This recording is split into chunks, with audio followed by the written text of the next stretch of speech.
Welcome to Hauntales, where darkest stories come alive. I know many of you tune into these tales to drift off to sleep, so settle in, relax, and get comfortable. Whether you're lying in bed or curled up on the couch, let the whispers of these chilling encounters carry you away.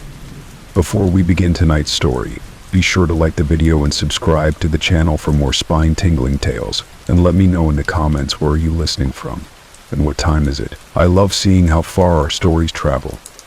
For the best experience, use your headphones, close your eyes, and let every word sink deep into your mind. Now we begin our stories for tonight.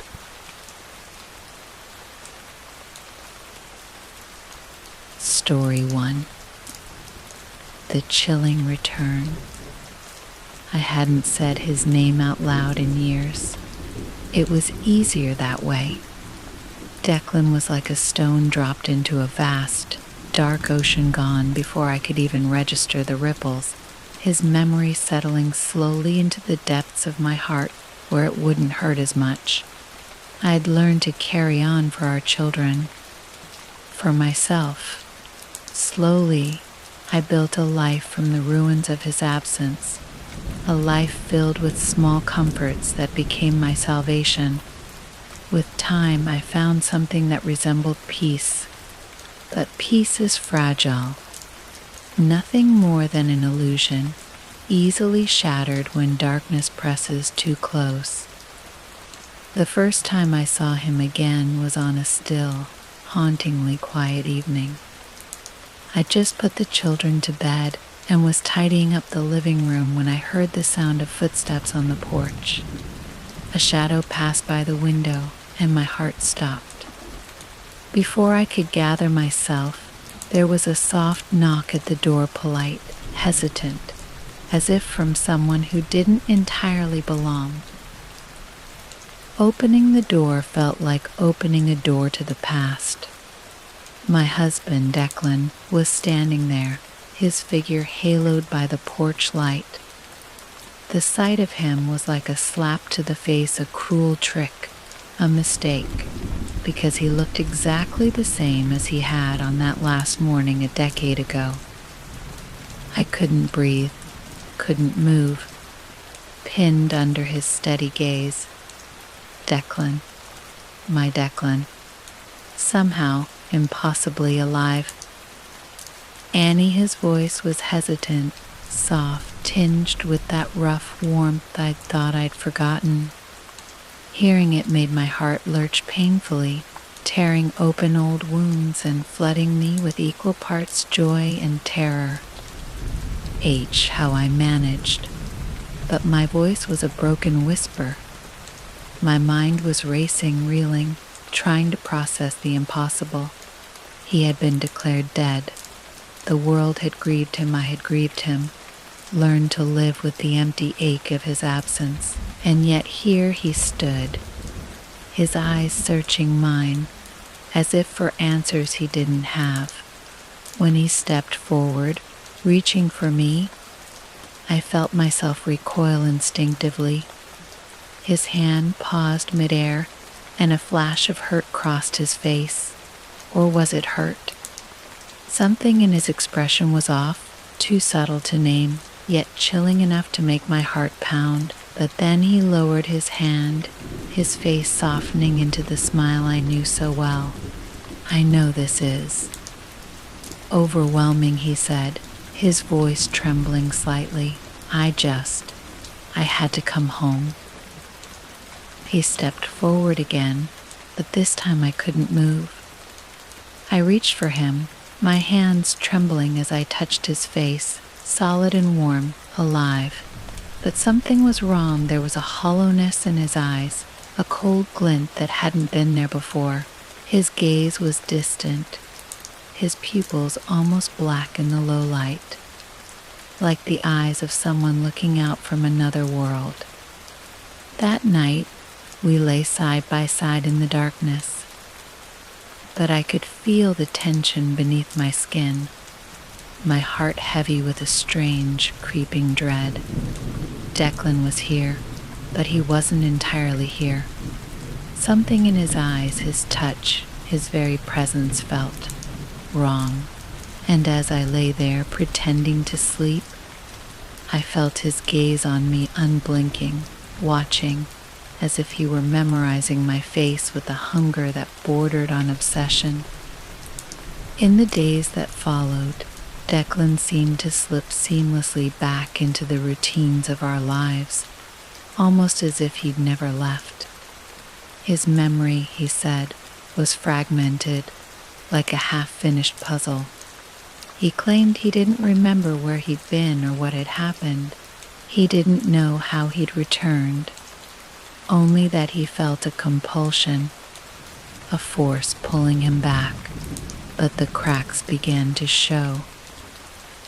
At first, it was subtle, a lingering gaze that felt too intense, too probing, like he was searching for something hidden within us. He was overly attentive, asking endless questions about our children, as though they were strangers to him. His questions became more personal, more invasive, touching on their fears, their dreams, their secrets. And each time he watched them, his gaze would darken, his expression turning almost predatory. My nerves were fraying. I was caught in a web of denial and dread, wanting to believe he was my husband, but every instinct screamed that he wasn't. One evening I found him sitting alone in the dark, scribbling furiously in a notebook. I paused in the doorway, unseen, watching as he scrawled symbols across the page, his hand moving with feverish precision. They were strange, unnatural shapes, jagged lines that twisted and curled in ways that made my skin crawl. The air around him felt heavy, almost electric, as though something unseen was watching over his shoulder.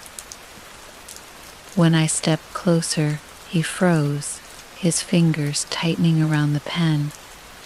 "Declan," I said softly, trying to keep my voice steady, "what are you writing?" He looked up at me slowly, his gaze blank, unreadable.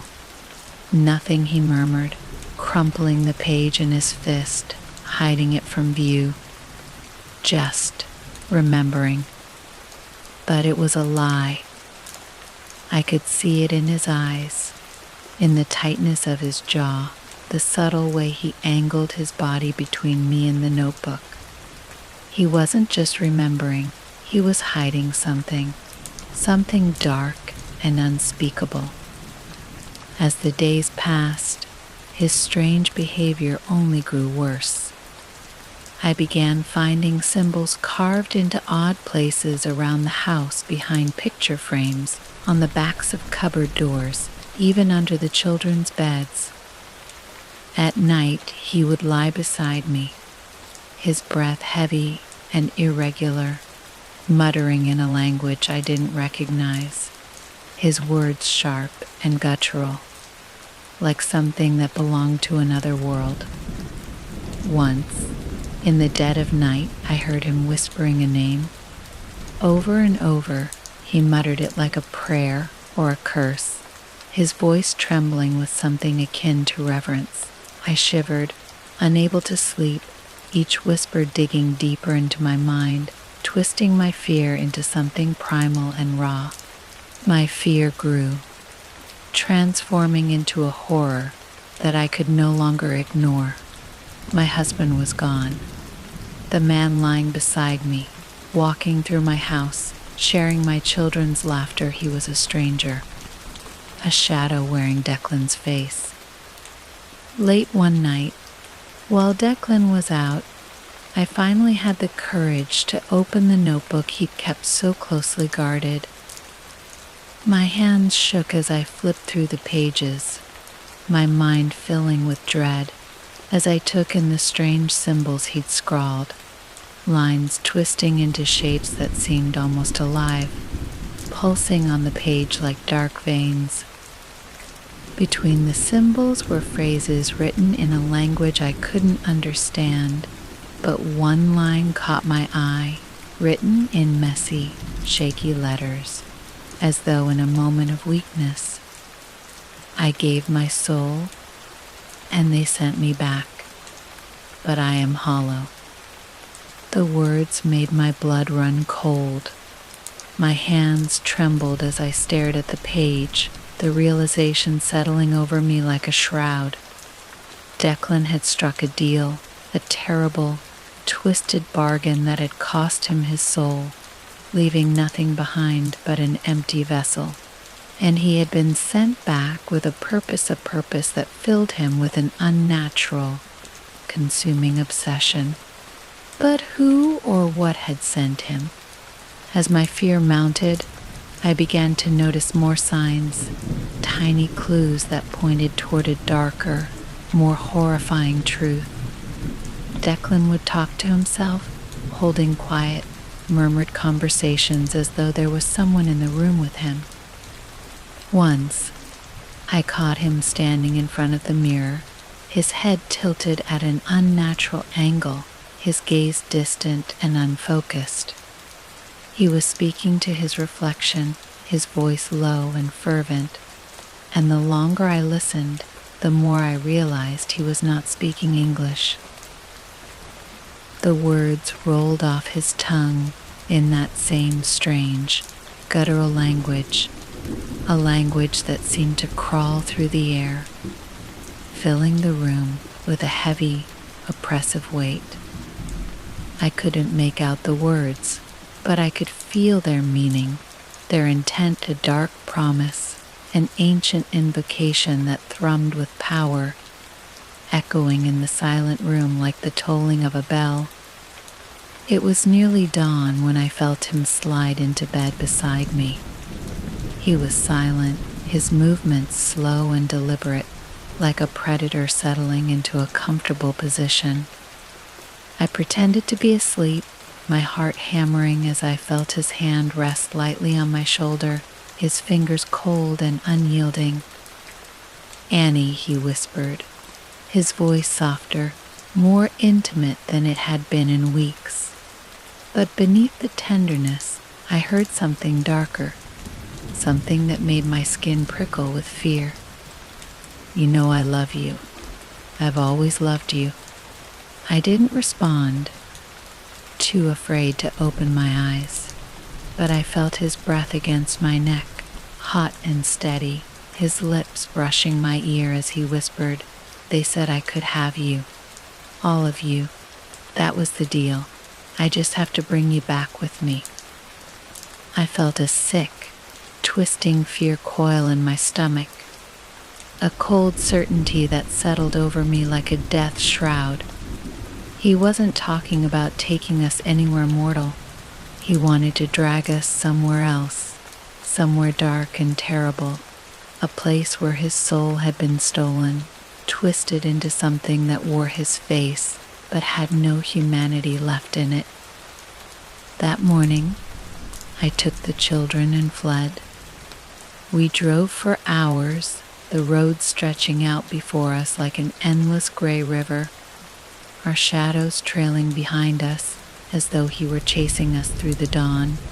My mind was racing, my hands gripping the steering wheel, my heart pounding with each mile.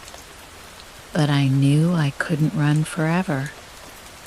The landscape blurred by the car windows as I pressed down on the gas, my hands white-knuckled against the wheel. The children were silent, huddled together in the back seat. They could sense something was wrong. I didn't have the strength to comfort them, not when my mind was drowning in the horror of what I'd discovered.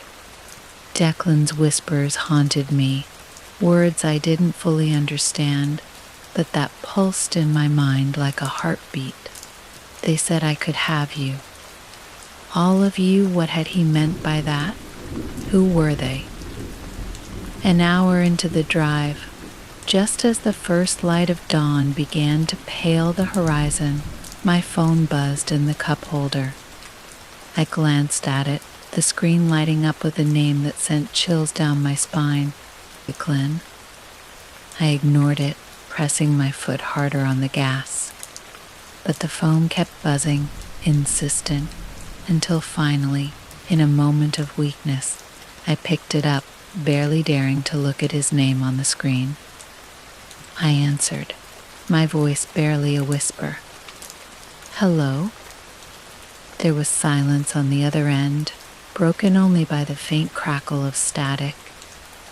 And then his voice came through, soft, almost tender, but with a strange, hollow quality that made my skin prickle. Annie, he murmured, why are you running? You know I'll always find you. A chill washed over me, and I felt a prickle of cold sweat slide down the back of my neck. Stay away from us, Declan. Please, just stay away. The line crackled, a strange humming filling the silence. And then he laughed, a low, guttural sound that sent ice through my veins. You're mine, Annie, he whispered, his voice thick with a possessive hunger that bordered on mania. All of you. We had a deal? I hung up, the echo of his laughter ringing in my ears, feeling the walls close in around me even as we raced forward. I knew then that there was no running from this, from him, from whatever thing he had become. Somehow, he would find us. No matter how far I drove, he would find a way. Days passed in a blur of fear and exhaustion. I kept the children close, constantly looking over my shoulder, jumping at every sound. I couldn't eat, couldn't sleep.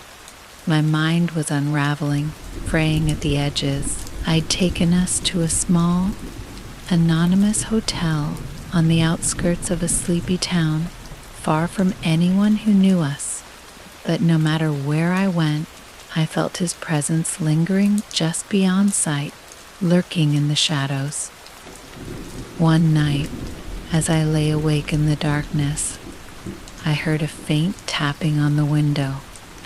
My heart lurched, every muscle in my body freezing. I held my breath, straining to listen, hoping it was just my imagination. But the tapping continued, soft but deliberate, like fingernails trailing against the glass. My hand shook as I reached for the bedside lamp, flicking it on with a trembling finger. The warm glow filled the room, illuminating the walls and casting shadows that danced in eerie patterns. I turned slowly toward the window, dreading what I might see, and there, just beyond the glass, was his face, Declan. His features were bathed in moonlight, his eyes dark and hollow, fixed on me with an intensity that made my skin crawl. His hand was pressed against the glass, his fingers splayed, as if he were trying to reach through, to touch me, to pull me into whatever darkness he inhabited. I stifled a scream, clamping my hand over my mouth. He shouldn't have been able to find us, I'd made sure of it. Yet there he was, as if he'd never left. He was watching me with that same possessive hunger, his gaze burning with an unnatural intensity. He leaned closer, his breath fogging up the glass, his lips moving in silent words. I couldn't hear what he was saying, but I didn't need to. The look in his eyes said it all. He was here for me, for us, and he wouldn't stop until he had us. With a sudden burst of courage, I tore my gaze away and rushed to the children's room. I shook them awake, my heart pounding, the urgency in my voice pushing them into alertness. We have to go. Now. They were too sleepy to argue, too dazed to ask questions. I bundled them into the car, my hands shaking as I fumbled with the keys. The engine roared to life, and we sped away into the night, leaving the hotel and the shadow lurking outside behind. We drove for hours, the landscape melting into a desolate blur. I didn't know where I was going, only that I had to keep moving.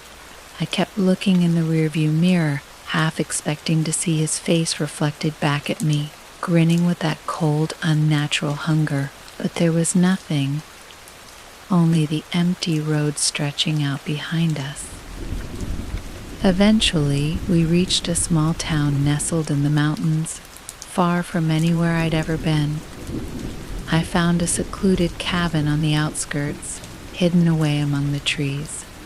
It was old and abandoned, but I didn't care. It was shelter, a place to hide. We'd stay there until I figured out what to do. The cabin was cold, the air thick with dust and decay, but I busied myself cleaning it up, creating a semblance of safety for the children, a fragile illusion of normalcy. We made a small fire in the hearth, its flickering light casting shadows across the walls. But as night fell, an oppressive darkness settled over the cabin, heavy and suffocating. That night, as I lay in bed, I felt it again, that presence, lurking just beyond the walls, watching, waiting. I could almost feel his gaze piercing through the darkness, searching for me, drawn to me like a predator to its prey.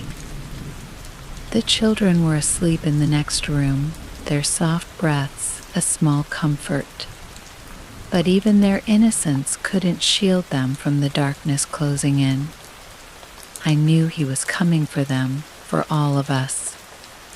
Over the next few days, I became aware of other signs. Strange symbols carved into the bark of trees surrounding the cabin, symbols eerily similar to those Declan had scrawled in his notebook.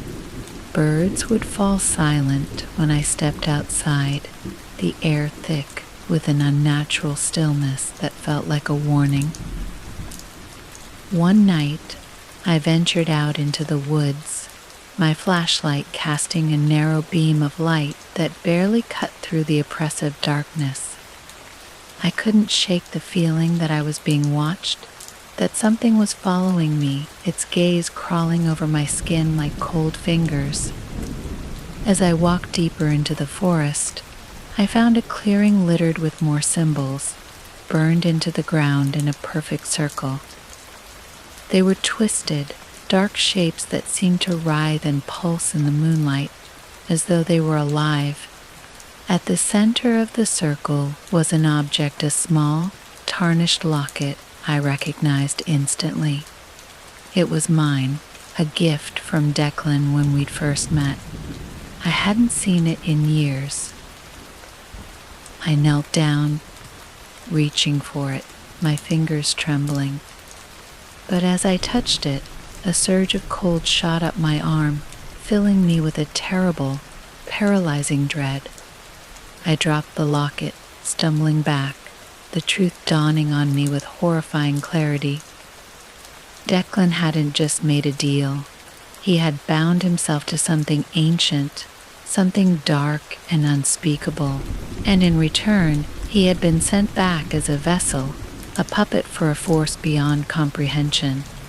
And now, he was bound to me as well, to our children. He was bound by blood, by a twisted pact that would never let us go.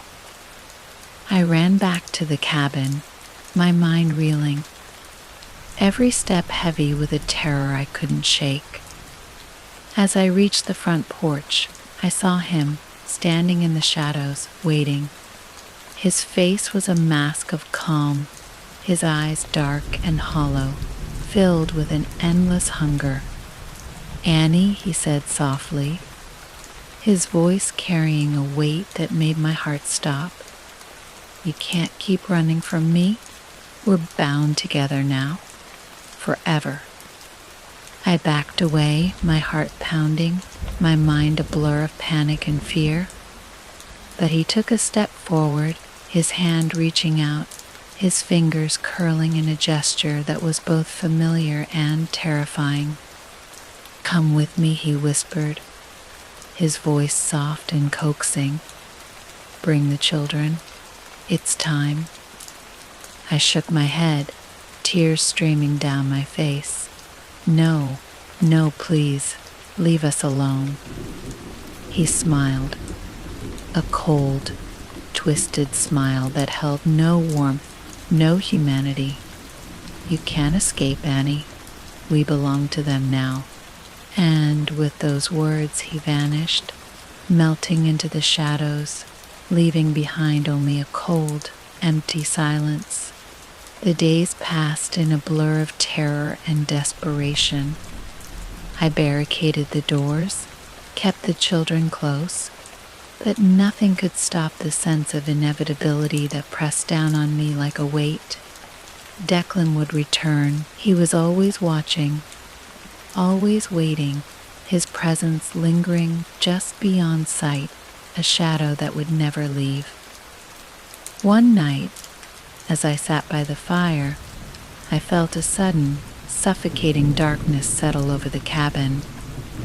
The flames flickered, dimming, and the shadows grew longer, stretching across the room like grasping fingers. And then I heard it a whisper, soft and insidious, echoing through the silence, filling the air with a dark promise. It was his voice, calling to me, beckoning, a lure I couldn't resist. I closed my eyes, surrendering to the darkness, knowing that this was only the beginning.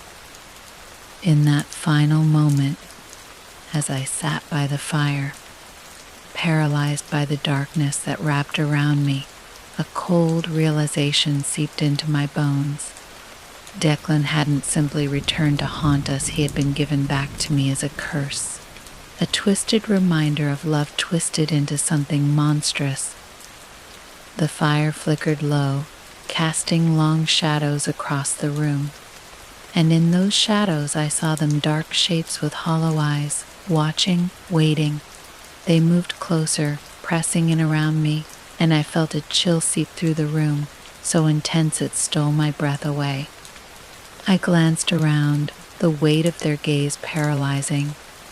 Each figure was a memory, each one a piece of the past that Declan had buried when he vanished. These were not human, they were reflections of something far darker, fragments of the entity that now controlled him. A soft knock sounded at the cabin door.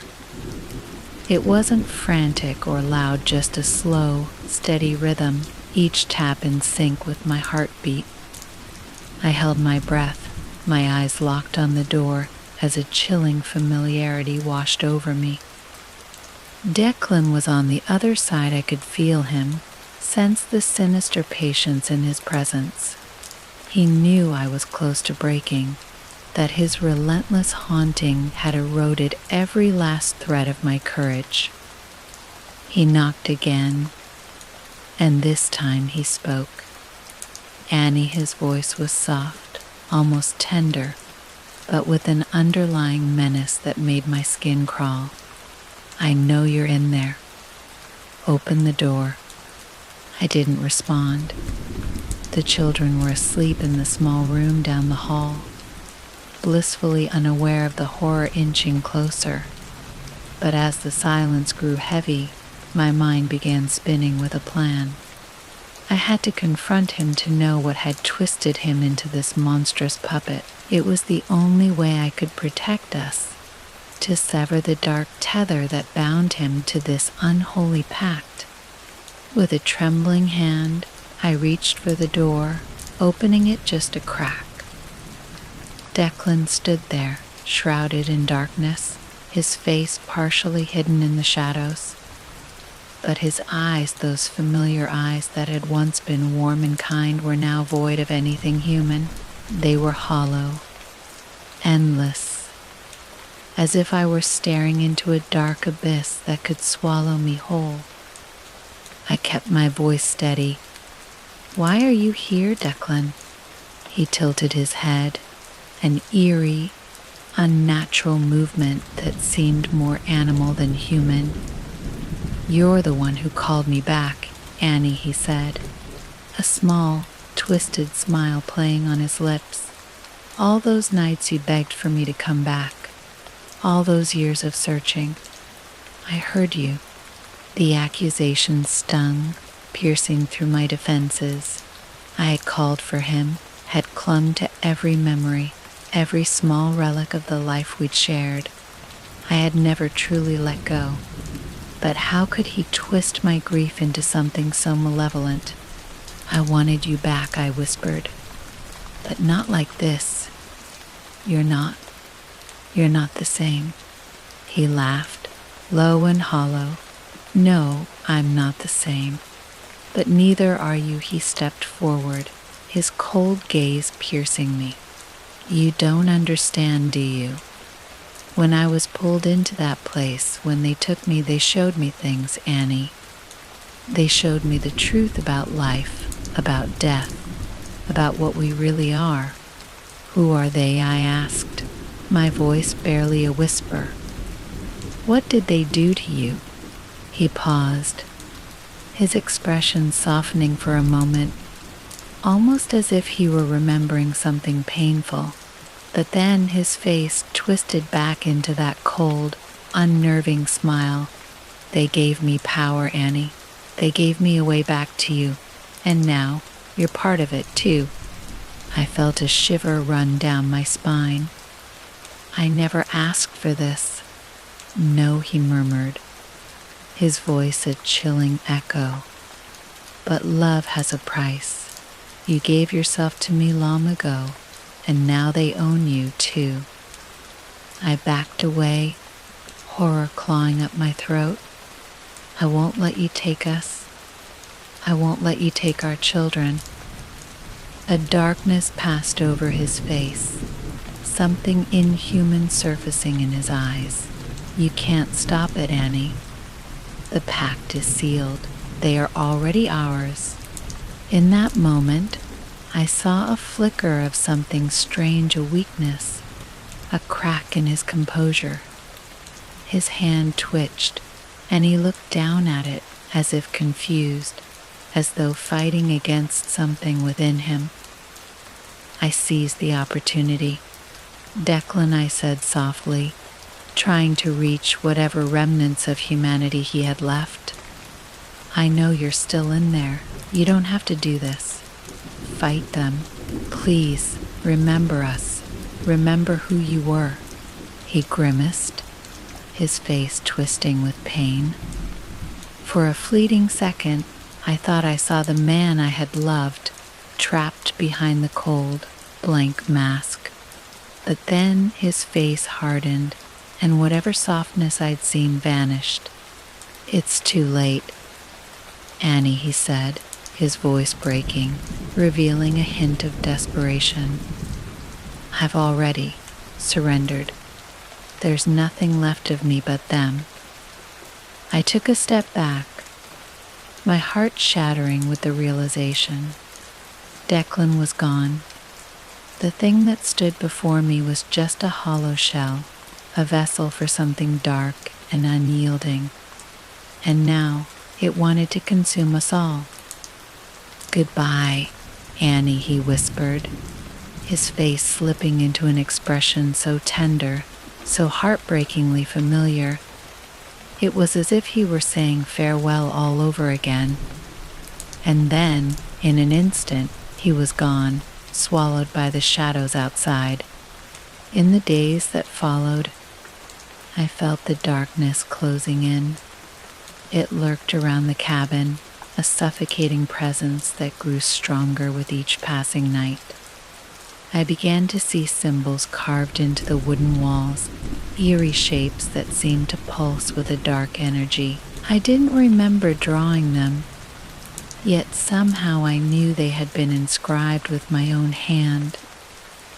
The children were restless, their sleep disturbed by nightmares they couldn't remember upon waking. I could see it in their eyes, the same emptiness, the same cold, hollow stare that had haunted Declan. Whatever darkness had claimed him was trying to reach them, to sink its claws into their innocent souls.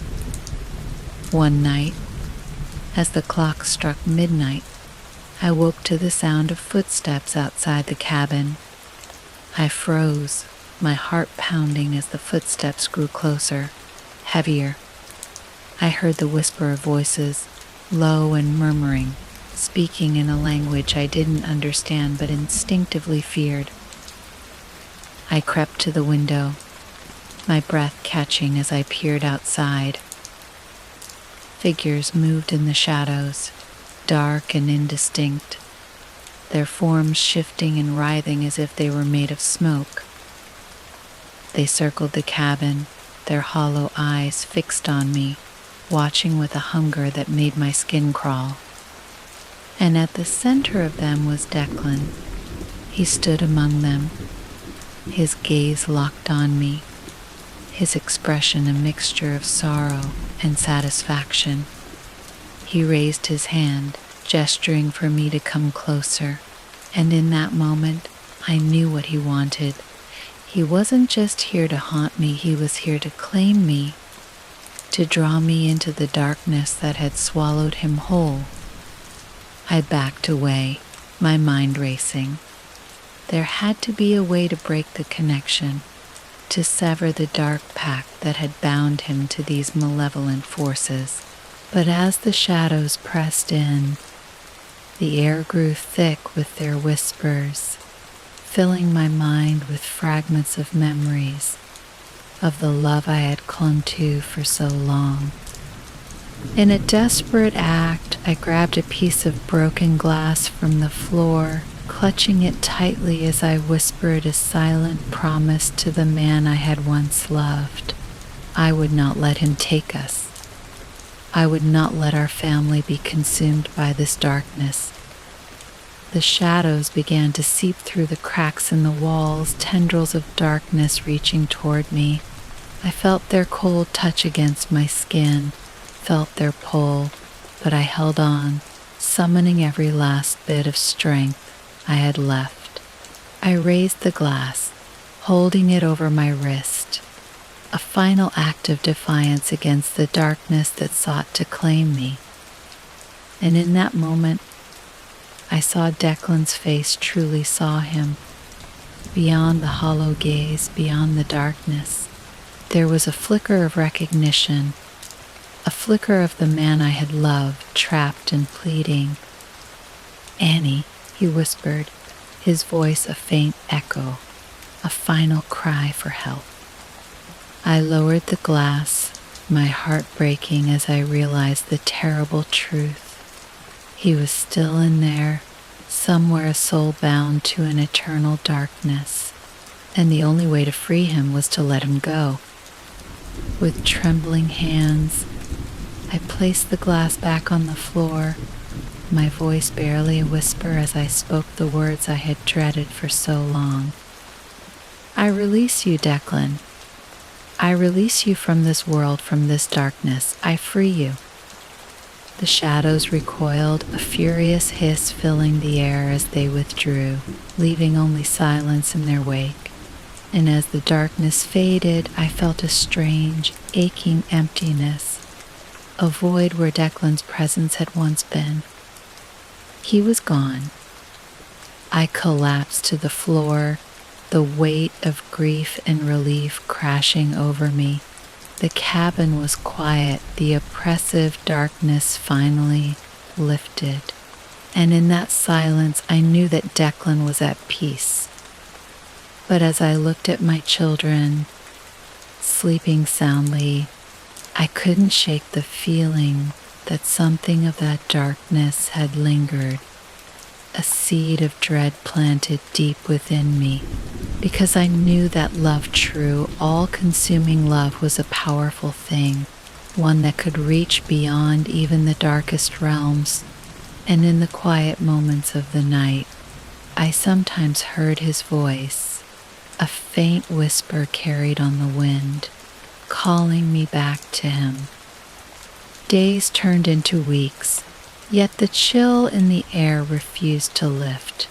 I spent my days trying to shake the haunting memories of Declan's return, but the echoes of his final words lingered like a shadow, a reminder of the darkness that had tried to claim our family. I kept the children close, ever vigilant, but they seemed oblivious to the lingering dread that wrapped around our home. They played outside, their laughter ringing through the trees, blissfully unaware of the horrors that had unfolded. One evening, as the sun dipped below the horizon, casting a warm orange glow across the sky, I gathered the courage to confront the remnants of the darkness that still clung to the edges of my mind. I needed to understand what had happened to Declan and the nature of the entity that had taken hold of him. It felt crucial to ensure that whatever had lured him away wouldn't return for us. I decided to visit the small library in town, the one I had often frequented before Declan's disappearance. Maybe there, hidden among the dusty shelves, I could find some answers, something to help me comprehend the sinister force that had invaded our lives.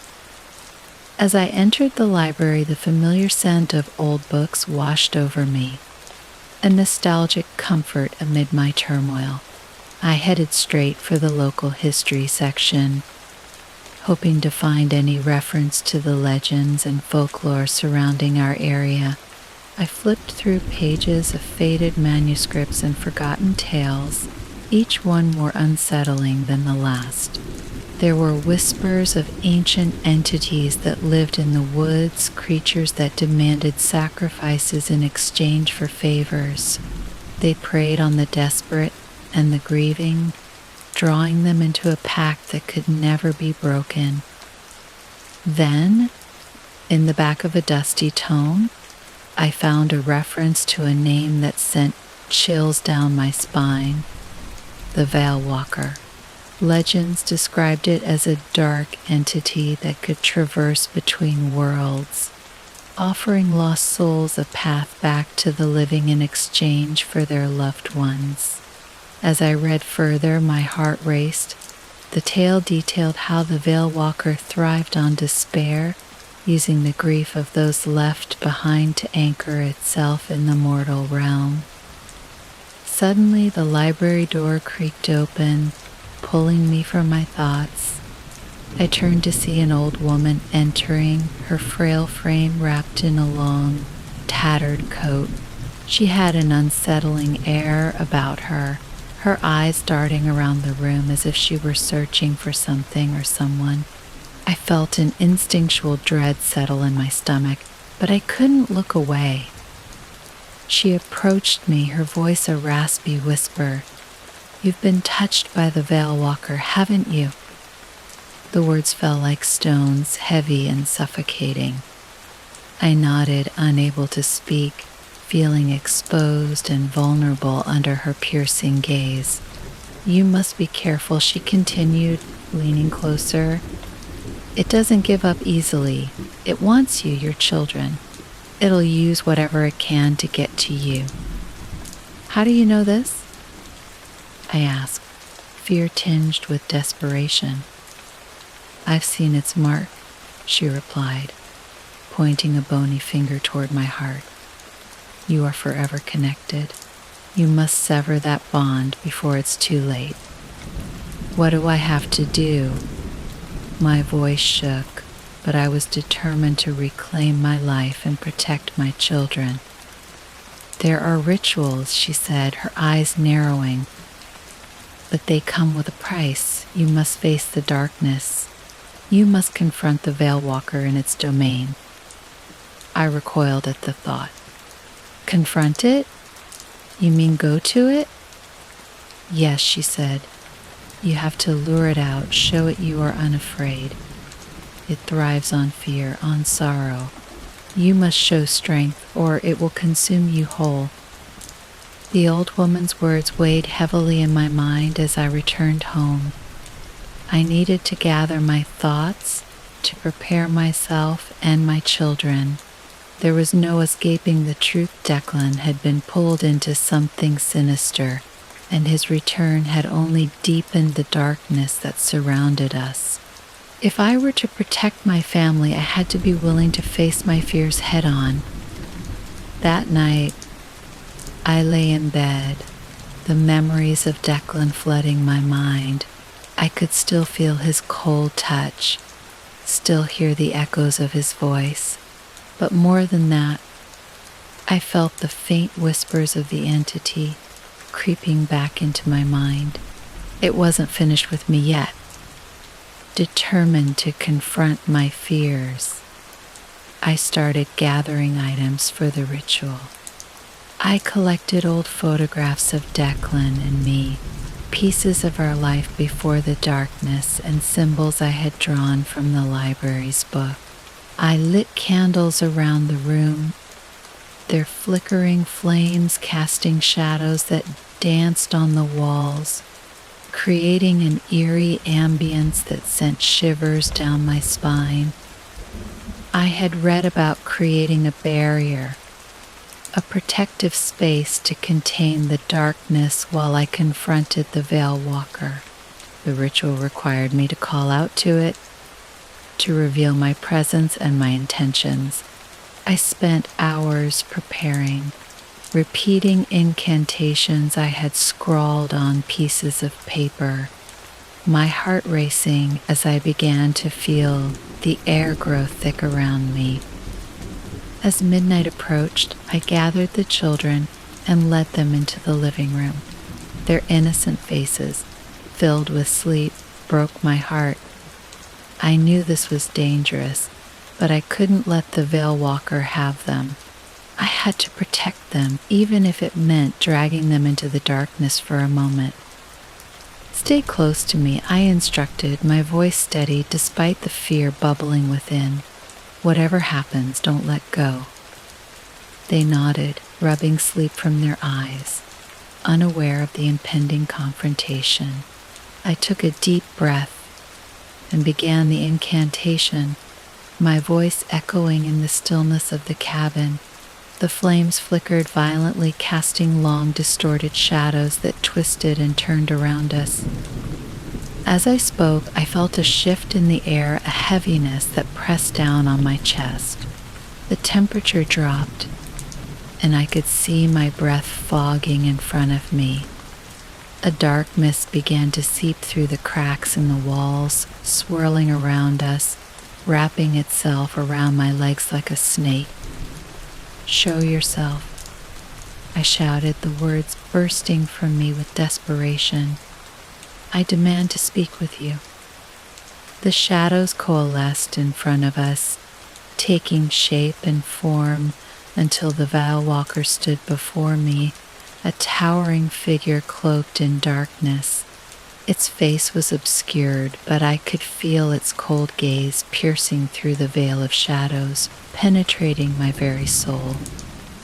"Why do you disturb my slumber?" It hissed, its voice a low growl that reverberated through the room. "I'm here to confront you," I yelled, clenching my fists. "You will not take my family. You will not have us."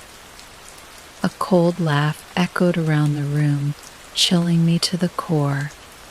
"You think you can challenge me? You are but a flicker in the darkness. I can smell your fear, taste your sorrow. You are weak." "No," I shouted, forcing my voice to stay steady. "You took my husband, and I want him back. You've already twisted him into something dark, but I will not let you do the same to my children." As the Veil Walker laughed, the air thickened with a palpable dread, and I felt the children tremble beside me.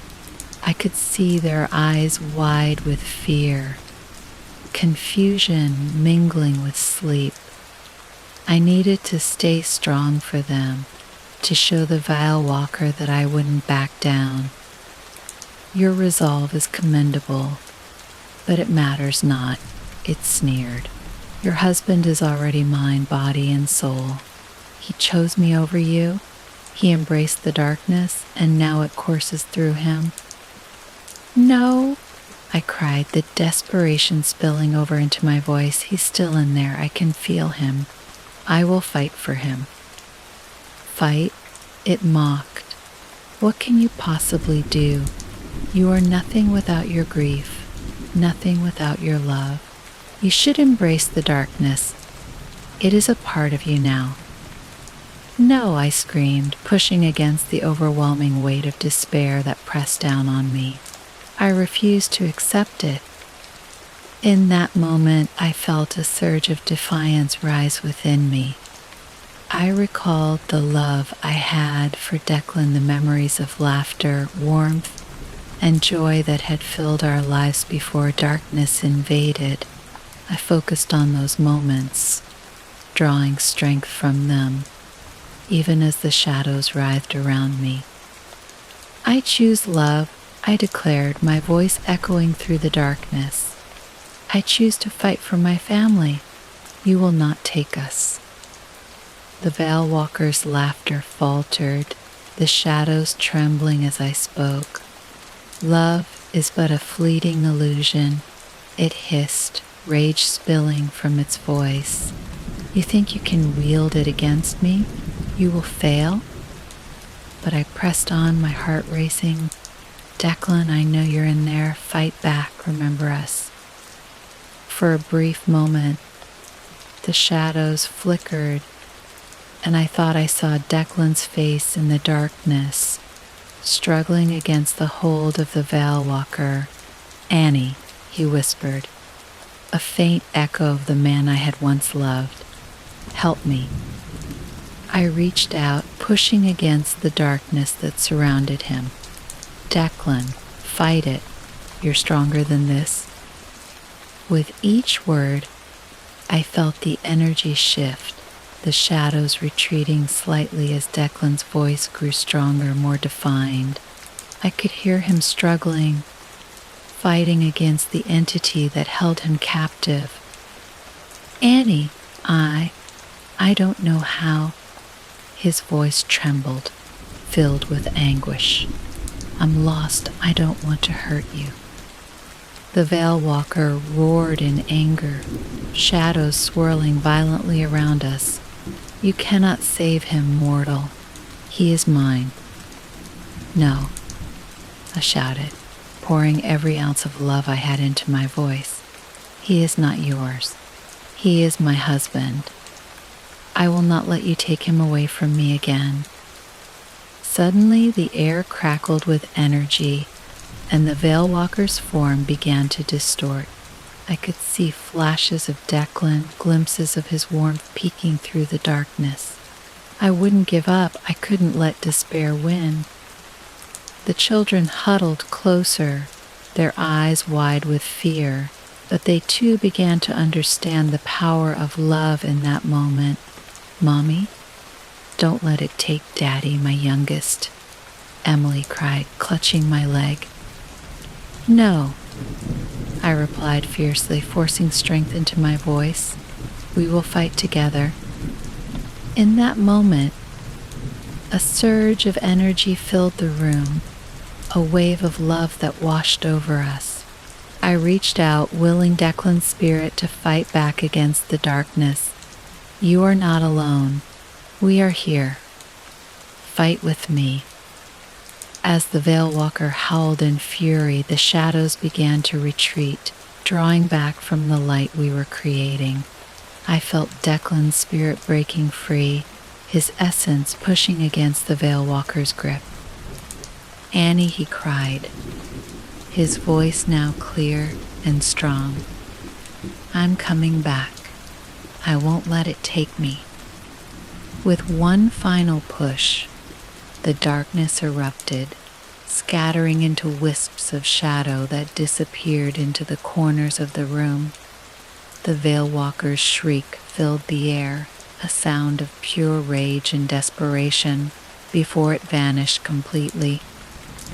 The room fell silent, and for a brief moment, I felt a peace settle over us. I turned to see Declan standing before me, his eyes filled with warmth, the darkness no longer present. He looked just as he had the day he disappeared, and my heart swelled with joy. Annie, he said softly, reaching for me.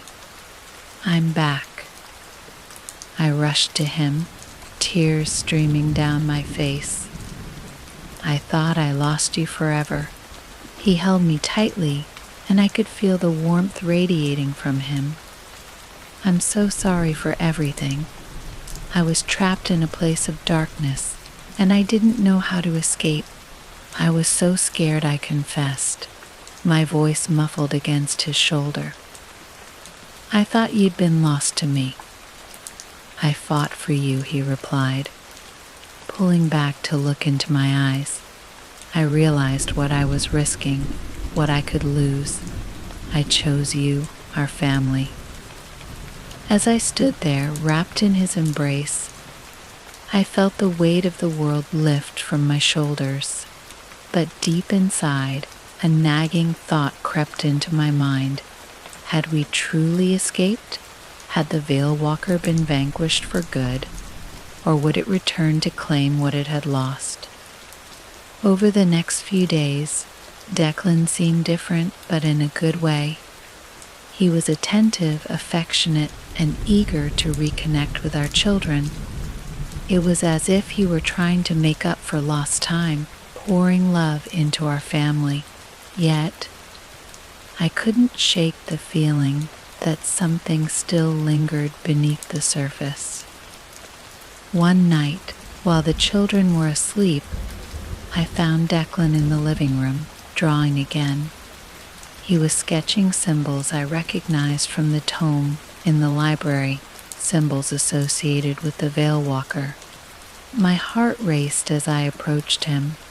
Declan, I said softly, my voice trembling. What are you drawing? He looked up, his expression unreadable. Just some things I remember, he replied, his voice oddly distant. I felt a cold grip of fear tighten around my heart. You need to stop. Those symbols, they represent the darkness. You can't let it back in. He furrowed his brow, confusion flickering in his eyes. I'm not trying to let it back in. I feel a pull toward them. It's like they're calling to me. Don't say that I urged, panic surging through me. You fought so hard to come back. You can't let it take you again. Declan's expression darkened, and for a moment I saw a flicker of the Veil Walker's coldness behind his eyes. I don't want to lose myself again, Annie. I want to remember everything. The tension hung in the air like a heavy fog. I reached for him, my heart pounding. You are here, with us. You don't need to remember anything that will hurt you. We will make new memories together. But he turned away, lost in thought. The connection I had felt so strongly just days before seemed to fray at the edges. I watched helplessly as he continued to draw, his expression becoming increasingly distant. Days passed, and Declan's behavior grew more erratic. He spoke of strange dreams, dark whispers that beckoned him into the woods. He would wake up in the middle of the night, sitting up with wild eyes, as if he were trapped in some horrific nightmare.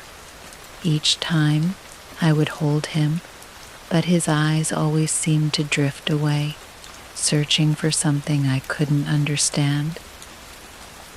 Then, one evening, I decided to confront him again. Declan, you need to talk to me. This isn't just about you.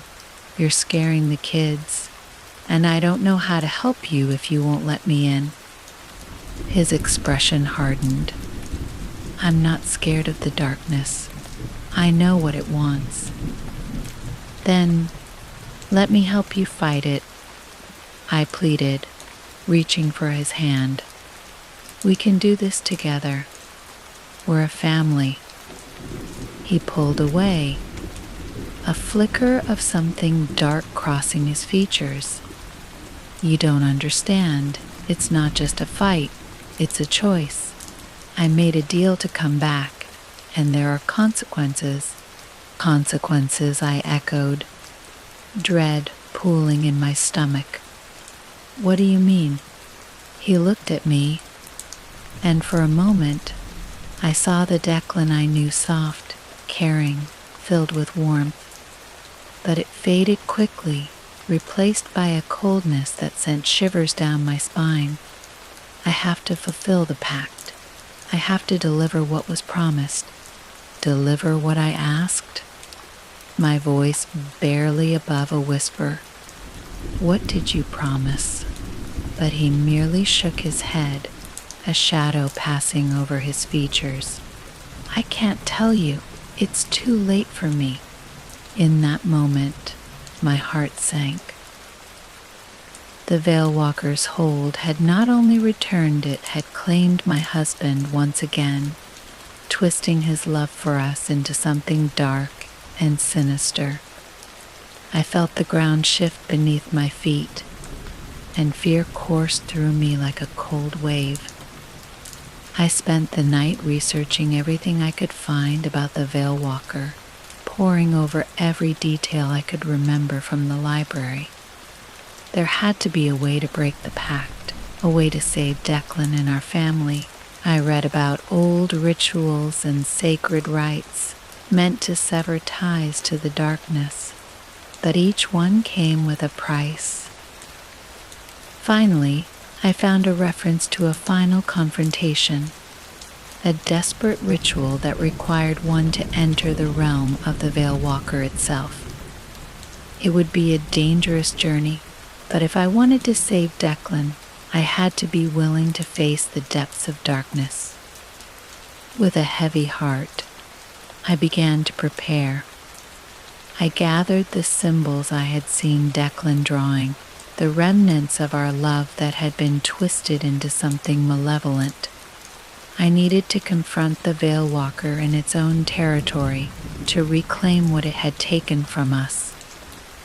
As I set up the ritual in the woods near our home, the air grew thick with tension. I could feel the darkness gathering around me, swirling like a storm. I spoke the incantations, summoning the Veil Walker to reveal itself, determined to save Declan at any cost. When it emerged, a whirl of shadows and whispers, I stood my ground. I'm here to end this, I declared, my voice steady despite the fear coursing through me. You will release my husband and our family from your grasp. The Veil Walker laughed, a chilling sound that echoed through the trees. You dare challenge me again? You have not learned, have you? Your love is nothing against the void. Love is stronger than you think, I countered, my heart racing. Declan is still in there, and I will fight for him. The shadows coiled around me, and for a moment I felt the weight of despair pressing down, threatening to suffocate me. But I remembered Declan's warmth, his laughter, the love that had once filled our home. It surged through me, igniting a flame of determination. I choose to fight, I shouted, the words breaking free from my lips like a spell. The Veil Walker recoiled, anger flaring in its presence. You will regret this, mortal. You cannot save him. He is mine. With a surge of energy, I reached for Declan's spirit, the light of his essence flickering in the darkness. Declan, come back to me. Remember our love. Remember who you are. The shadows writhed, and for a moment I saw him caught between two worlds, struggling to break free. Annie, he cried, his voice filled with anguish. I don't know how to escape. Focus on me. Fight back against the darkness. You are stronger than it. With a final surge of determination, I thrust my hand into the depths of the shadows, reaching for Declan's essence. You are not alone. We will fight together. As our hands connected, a shockwave of energy pulsed through us, and the Veil Walker shrieked, its form flickering like a dying flame. I felt Declan's spirit surge back to life, warmth flooding through my veins as the shadows began to dissipate. No, the Veil Walker howled. You cannot have him. He belongs to me. In a final moment of desperation, I summoned every ounce of love within me, forcing it into the darkness. You will not take him from me again. Our love is stronger than your darkness. The Veil Walker writhed in agony, and with a final, deafening roar, it collapsed, the shadows swirling away into nothingness. The air grew still, and I felt a profound silence envelop us. And then, there he was, Declan, standing before me, his eyes clear and filled with warmth. Annie, he whispered, his voice full of emotion. I rushed into his arms, tears streaming down my face. You're back. You're really back. He held me tightly, his heart beating against mine. I was so scared. I thought I had lost you again. You fought for us, I replied, my voice trembling with joy. You chose love over darkness. As we stood together, the shadows receded, leaving only the glow of our love illuminating the night. I knew we had faced the Veil Walker and emerged victorious, but the journey had left scars we would heal together, as a family. Over the next few weeks, we began to rebuild our lives, focusing on each other and our children. The darkness had tested us, but it had also reminded us of the power of love and connection. We embraced our new beginning, cherishing every moment, every laugh, and every tear. And yet, in the quiet moments, I still felt the whisper of the Veil Walker, a reminder of the darkness that lingered just beyond our perception. I kept the symbols hidden away, knowing they could resurface at any time, but I also knew that as long as we stood together, our love would be the light guiding us through the shadows. In the end, we had learned that love is not just an emotion, it's a choice we make every day. A choice to fight for each other, to protect our family, and to embrace the light even in the darkest of times. And as long as we chose love, we would never be alone. Story 2. Uncovering the Lost Decade. I can still remember the day Sam vanished. It was as if the earth beneath me gave way, plunging me into a freefall that would stretch on for years. Just days before our wedding, with plans and promises hovering in the air like fragile, iridescent bubbles, he was simply gone. I tore myself apart searching for him, clutching to the belief that any second he'd walk back through the door, arms wide, a sheepish smile, an absurd explanation, something, anything. But Sam never came back, and no one ever found him. I moved on, or at least I tried to. For years I clung to remnants of him, photos, letters, the ring he'd slipped onto my finger on that golden afternoon in the park.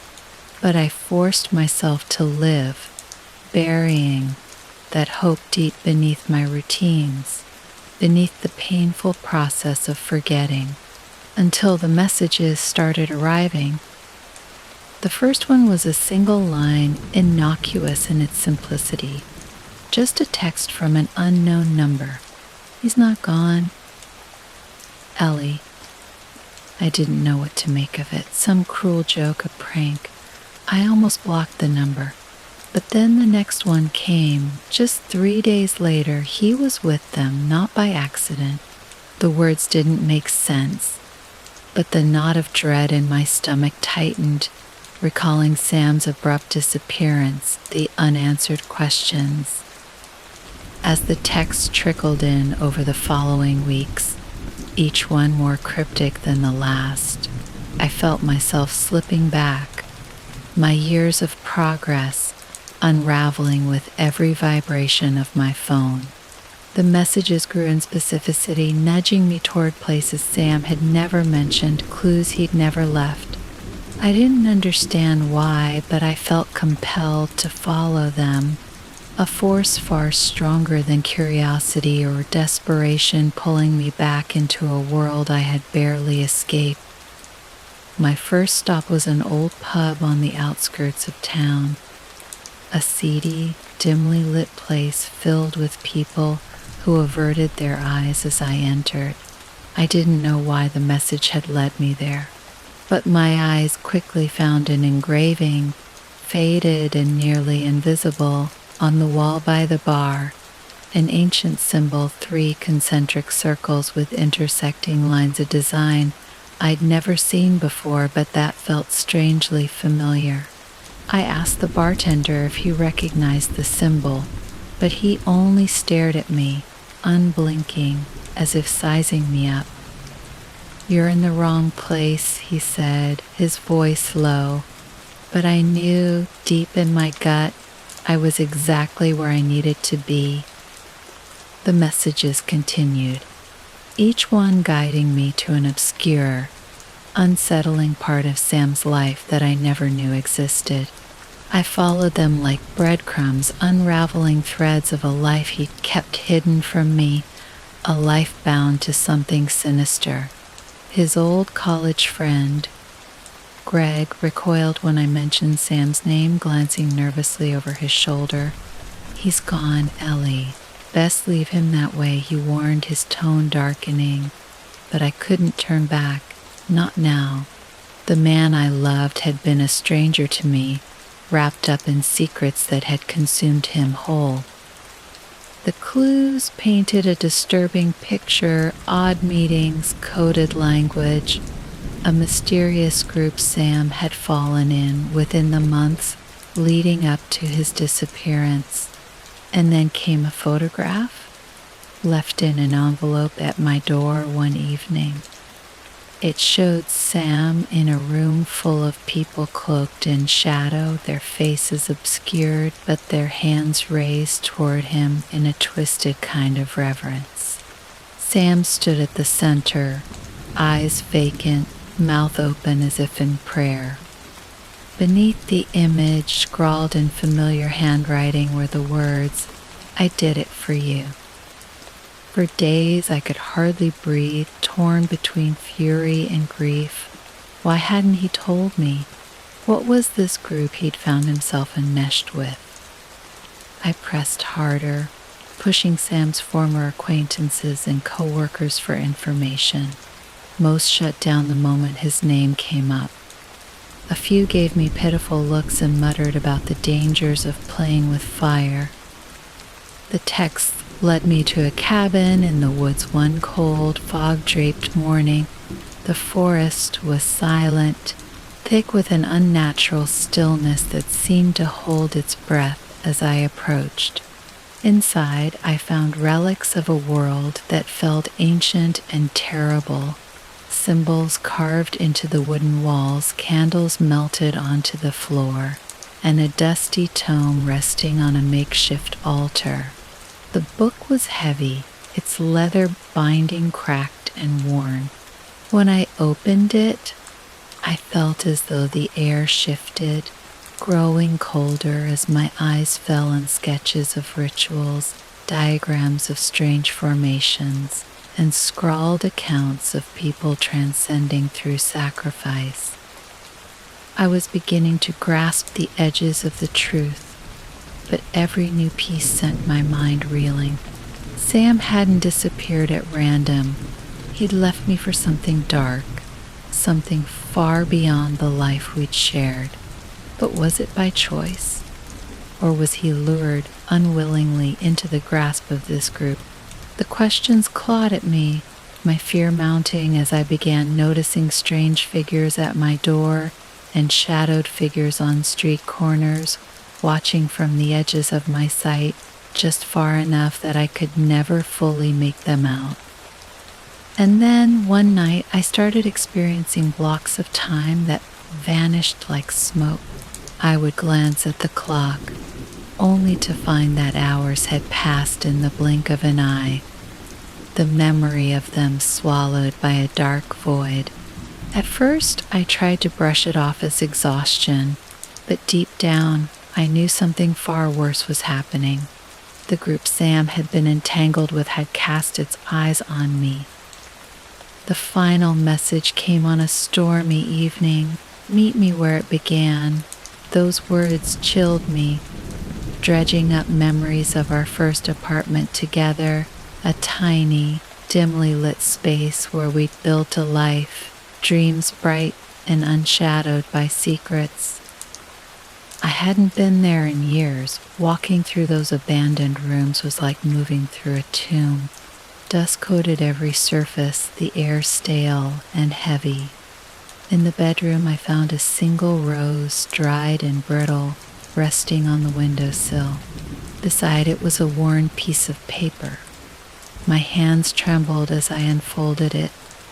The note was in Sam's handwriting, rushed and unsteady. "They want us, Ellie." I tried to escape, but once you're in, you're theirs. I thought I could protect you by leaving, but I was wrong. They know about you now. I'm sorry. His words were a splinter in my mind, fracturing any remaining illusions. I'd been living in his shadow, ignorant to the depths of his deception, while he delved into a world of ancient rites, of pacts and sacrifices. His absence was no accident. It was the price he'd paid, or worse, the one he'd chosen to pay. A low creak broke the silence behind me, and I spun, heart racing, to see a figure silhouetted in the doorway. For one fleeting moment, I thought it was Sam standing there, alive and unchanged. But as the figure moved closer, I saw the hollowness in its eyes, the inhuman emptiness that devoured any semblance of life. It was not Sam. It was a warning. I ran, heart pounding, feeling the oppressive weight of unseen eyes trailing me. Over the next few weeks, more moments slipped through my fingers, blocks of time that evaporated like mist. My memory scrambled. I'd wake up in strange places, cryptic symbols marked on my skin. The truth was slipping further away, obscured by layers of confusion and dread, as if something was actively trying to erase my grip on reality. The final revelation came on a night when the world felt cloaked in darkness. In a last desperate attempt to find closure, I visited Sam's grave, a small, unmarked plot where I'd left a bouquet every year. But as I knelt before the ground, I saw a pair of footprints, fresh and unmistakable, leading away from the grave toward the forest beyond. Somehow Sam was still tied to this place, bound by the rituals he'd embraced or been consumed by.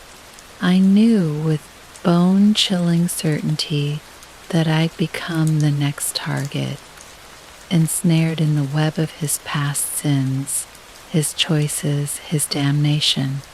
Whether he was dead or alive didn't matter anymore. The legacy he'd left would haunt me until I followed his path or was consumed by it. And so here I am, leaving this record, knowing that my words may be my last attempt to resist the darkness closing in around me. Sam's decade-long absence wasn't the end. It was a beginning, a ritual that had been waiting for me to join. I don't know if he wanted this fate for me or if it's an inevitable pull of forces beyond either of our control. But as I look out at the shadows gathering beyond my door, I feel his presence urging me forward, and I wonder if the same sinister legacy that claimed him will finally consume me too.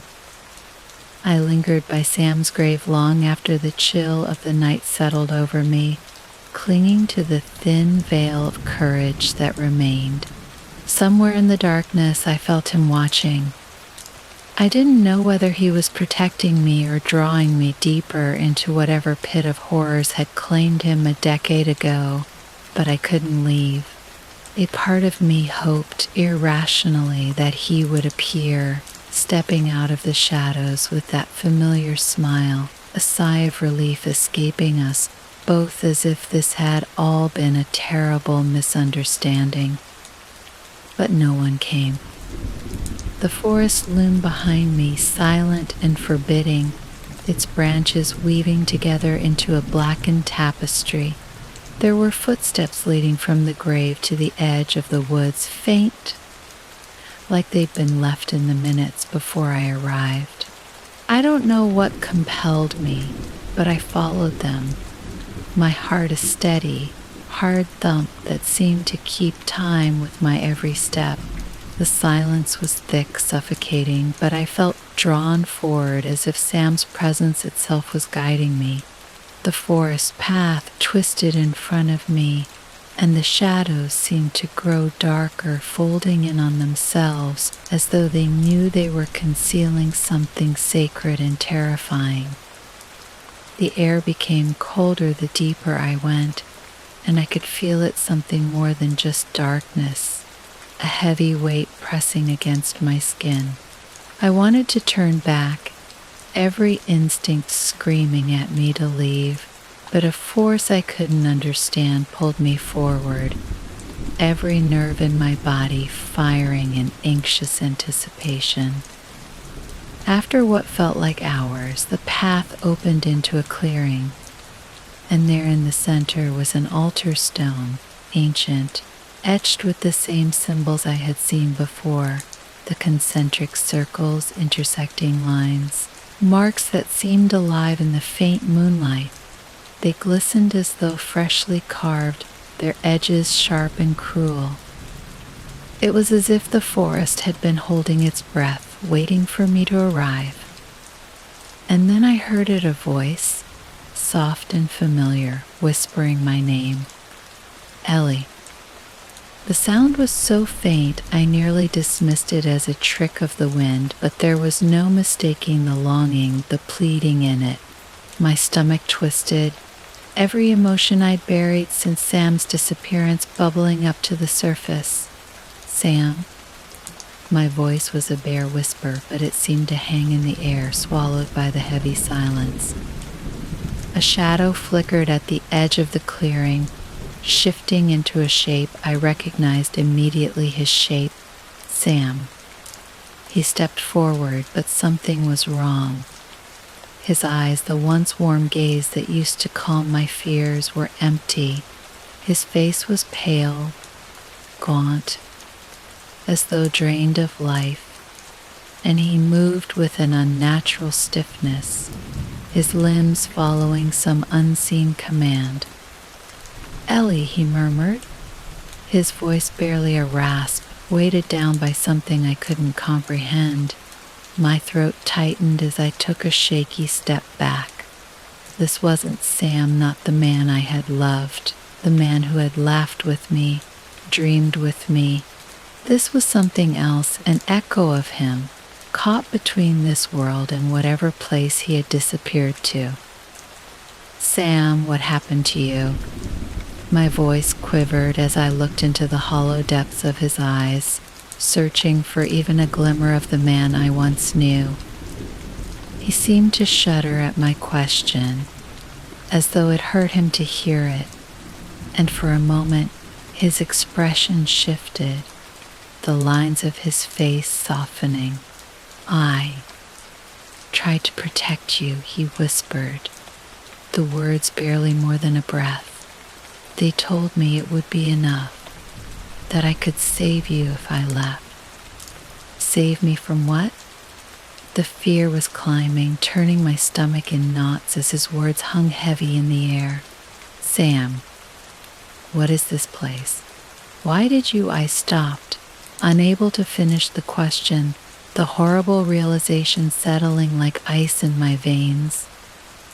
But he only shook his head, the flicker of recognition fading as the emptiness returned.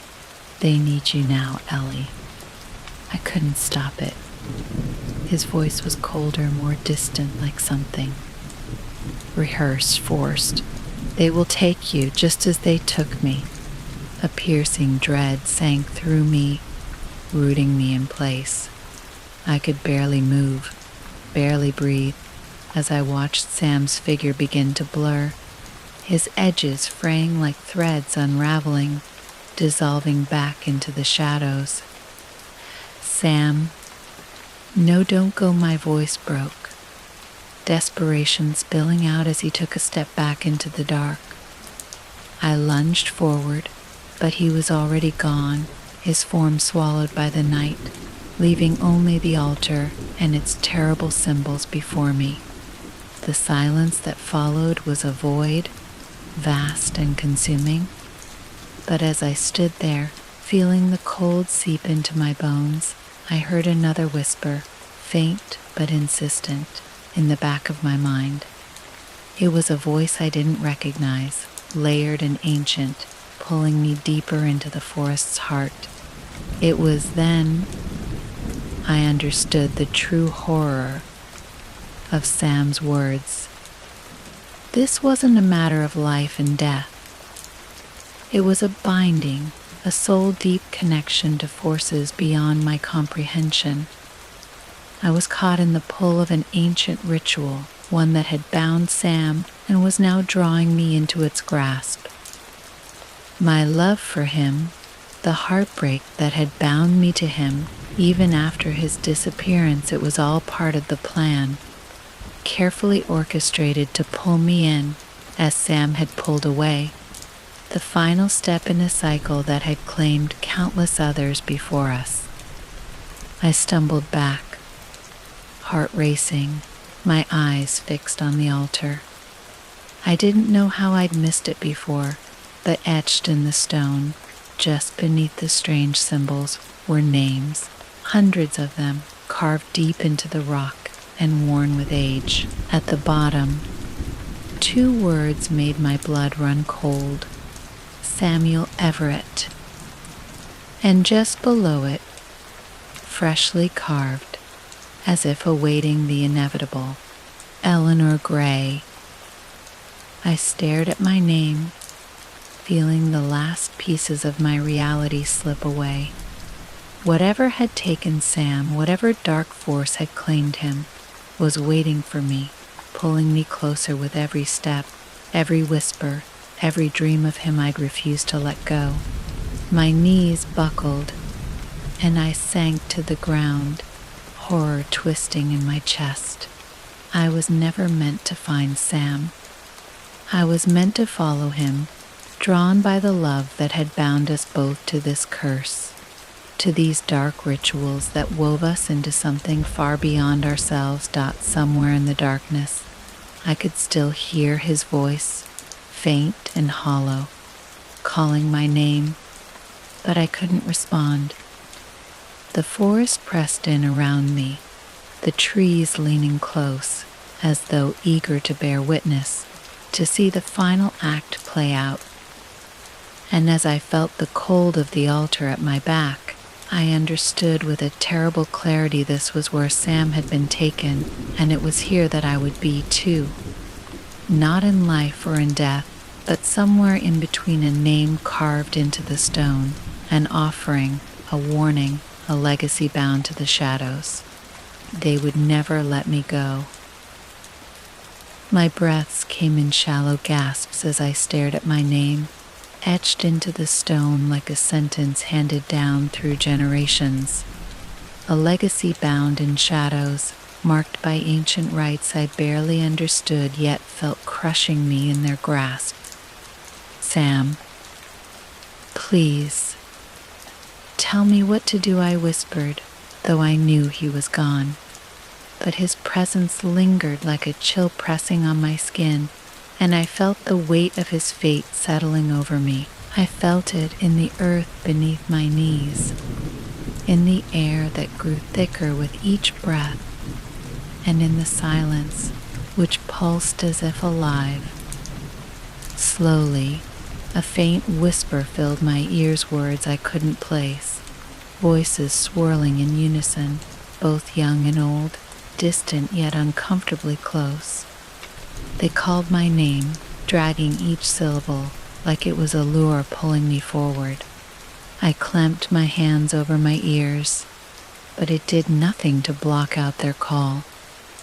A cold, eerie compulsion overtook me, compelling me to stand and move toward the altar. Every fiber of my being screamed to run, to break free, yet something held me, like invisible chains. I reached the altar's edge, and my fingertips brushed its cold surface. Beneath the carved names, I noticed a hollow indentation filled with a dark, dried substance. Blood, I realized. It had darkened and aged, remnants of countless sacrifices over the years. The whispers intensified, each one prickling my skin, and suddenly I felt a sharp pain in my head, a vision forcing itself into my mind with relentless clarity. I saw Sam standing in this very spot, his face streaked with dirt and fear. He was surrounded by cloaked figures, their faces obscured, but their eyes shone with a sinister light, watching him intently. In my mind's eye, I saw them mark his name, carving it deep into the stone as he looked on, his hands bound and helpless. He was caught, already enmeshed in this darkness, long before his disappearance. And then, as he struggled, they turned his face toward the altar, where my name, unwritten but already decided, waited, sealed by their cruel intentions. My heart shattered anew as I watched him in that final, hopeless moment, his eyes wide with realization, his spirit crushed. He had tried to protect me by leaving, tearing himself away so that I might escape this fate, but they had known. They'd always known I would come, bound by my grief, by the love that had drawn me back to him. Despite the horror, I was destined to follow him. This ritual demanded it. The vision faded, leaving me breathless, my body rigid with terror. The forest seemed darker, the shadows pressing closer, and the whispers louder, as if encouraging me, beckoning. I staggered back, my mind reeling. Suddenly, a rustling sound erupted from behind me. I spun around, and my heart jolted as I saw several figures emerge from the trees, their faces obscured by cloaks, their eyes glinting in the faint moonlight.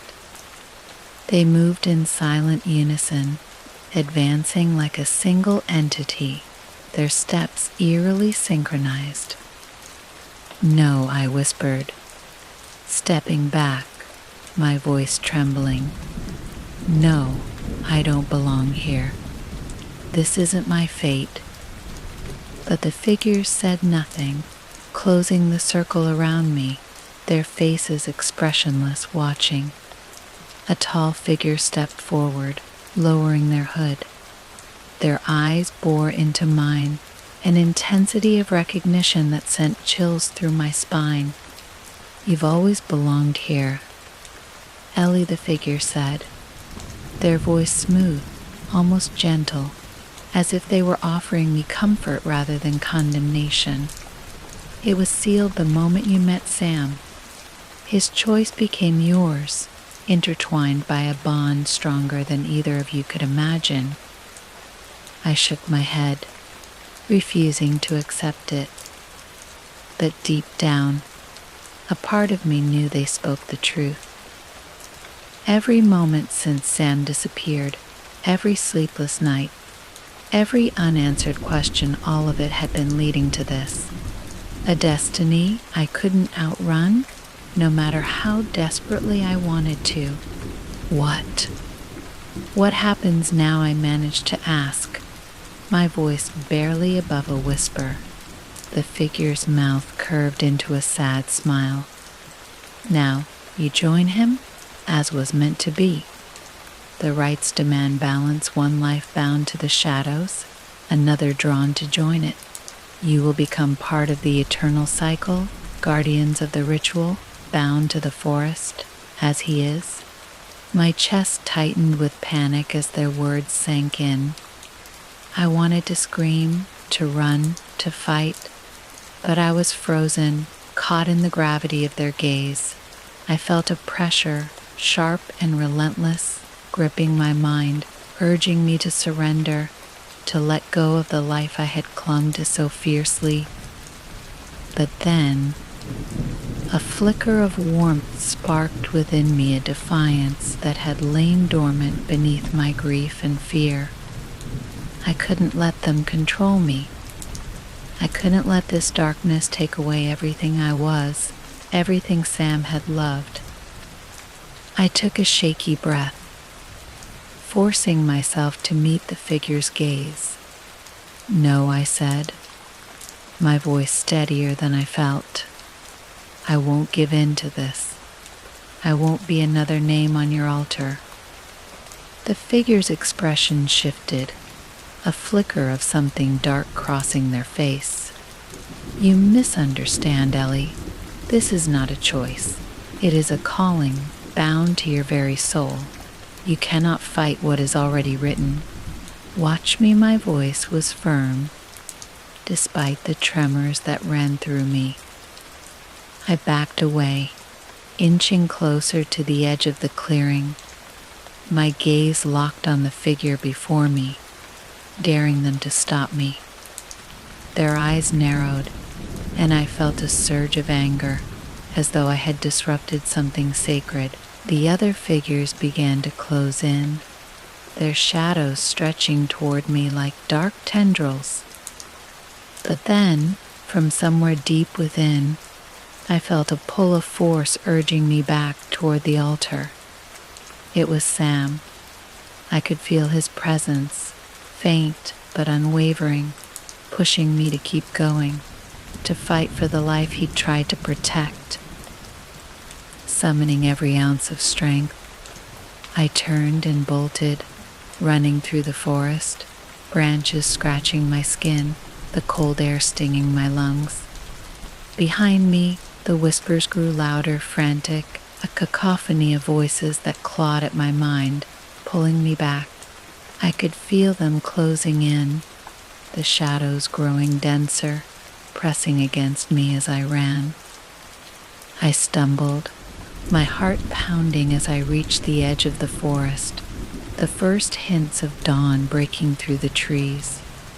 For a moment, the voices seemed to falter, their pull weakening in the light.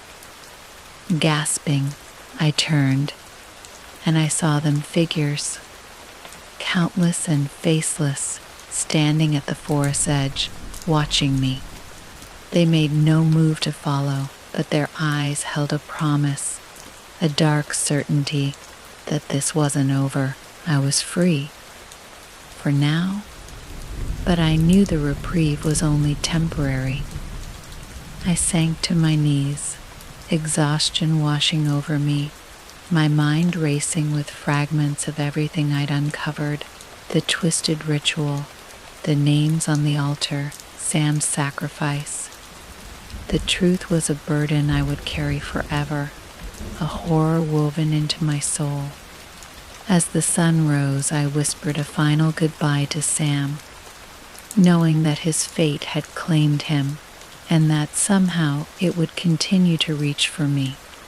I was bound to it, a part of me forever entwined with the shadows of that forest, with the secret his love had tried to protect me from. But I had seen the darkness, faced it, and now I understood it. And as I stood, feeling the warmth of the sun on my skin, I made a silent vow. I would live for Sam, for myself, for whatever humanity I had left to cling to, but I would never return to that forest. And I would never speak of the secret it held, not to anyone. Some truths were better left buried. For weeks after that night, I tried to reclaim my life, returning to the mundane comforts of my routine. Yet something in me had irreversibly shifted, haunted by the knowledge of what lay waiting in the depths of the forest. I tried to forget, to numb myself to the whispering memories of Sam, the cloaked figures, and the weight of an ancient, terrible legacy pressing in around me. But the whispers found me, slipping into my dreams, transforming familiar faces into shadows, showing me flashes of the ritual site, my name carved into stone. And then, one evening, a letter arrived, left in the same fashion as the others, its contents chillingly familiar. It bore a single line in Sam's handwriting. "It's time, Ellie. I'll be waiting." I felt a terrible pang, a feeling that dragged me back to the night he vanished, and I knew that no matter how far I ran, the pull of the forest was now stitched into my bones. As I set the letter down, I caught my reflection in the window, a face I barely recognized, eyes shadowed and hollow. The forest was calling me back, and the whispers, growing louder each day, seemed to echo with the understanding that some things, once uncovered, would haunt us forever. The darkness outside seemed to thicken, pressing in on the glass, and as I turned away, a shiver ran through me, like a final farewell to the life I'd once known. As we reach the end of tonight's stories on Hauntales, it's time to let your mind drift away. Listen to the sound of the rain gently falling in the background. Let each drop calm your thoughts and ease you into a peaceful sleep. There's nothing to fear now, just the soothing rhythm of the rain. Focus on your breathing, let your body relax, and allow yourself to drift deeper into rest. Sleep peacefully, and we'll meet again tomorrow night for another story. Good night.